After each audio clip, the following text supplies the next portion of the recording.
Friends ମୁଁ ହେଉଛି ଦୀପକ। ତ ଆଜି ହେଉଛି ଡିସେମ୍ବର 25, ମାନେ ବଡ଼ ଦିନ, ଆଉ ଯାହାକୁ କହୁଛନ୍ତି ମେରି କ୍ରିସମସ୍ ଡେ। ହେଲେ ସେଇଆ ନୁହେଁ।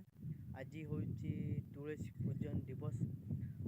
ହିନ୍ଦୁ ସନାତନ ଧର୍ମର ତୁଳସୀ ମାତାଙ୍କ ଅତ୍ୟନ୍ତ ପବିତ୍ର ଓ ପୂଜନୀୟ ବୋଲି ମନାଯାଏ।